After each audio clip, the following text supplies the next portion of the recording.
ta on aus, vahest isegi põhjalikkuseni aus, aga samas võib-olla natukene liiga tagasihoidlik. Ta on hästi intelligentne ja töökas inimene, tohutult külalislahke. Ta on täiesti kuldsete kätega. Mida ma olen temalt õppinud, on see, kui oluline on tunda huvi, tunda siirast huvi sind ümbritsevate inimeste vastu. Tere, minu nimi on Jalal, minu olen pärit Türgist. Me tulime Eestisse oma naisega 1,5 aastat tagasi ja meie poeg Kemal sündis Eestis. Me põgenesime paadiga Türgist Kreekasse ja Kreekast tulime siia. Türgis mina olin õpetaja. Ma töötasin Fethullah Güleni koolides. Mina olin arvutiõpetaja ja samamoodi minu naisega oli õpetaja ja töötas Fethullah Güleni koolides.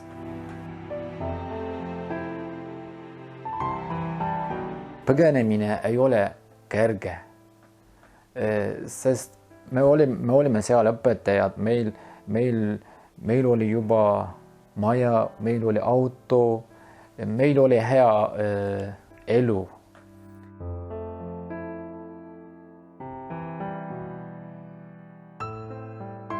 Eestis arvuti on väga oluline ja eesti keel on natuke sarnased türgi keelega.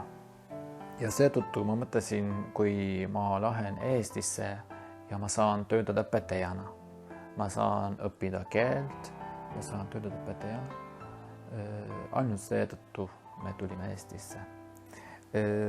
Mina töötan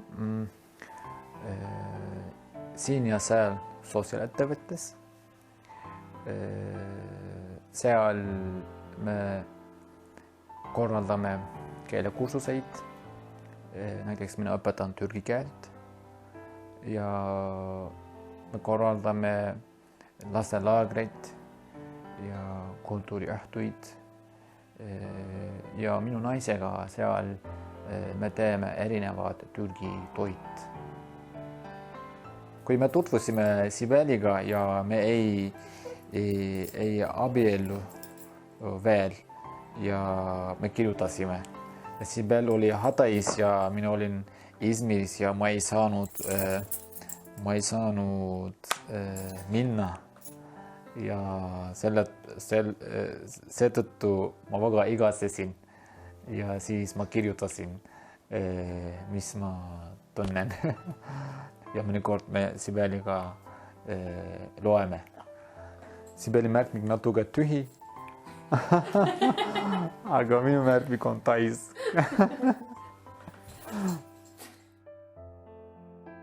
Türgist me teime kaasa selle vesti ja see mu ema tegi.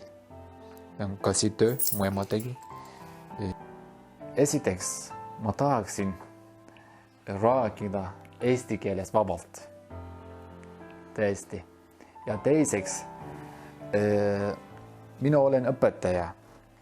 Ma tahaksin siin töötada õpetajana. Kõige olulisem on see vabadus. Teil võib olla raha või teil võib olla suured majad või ilusad autod, aga kui teil ei ole vabadus, te ei saa elada hea. Vabadus on magusam kui leiba ja ilusam kui päike.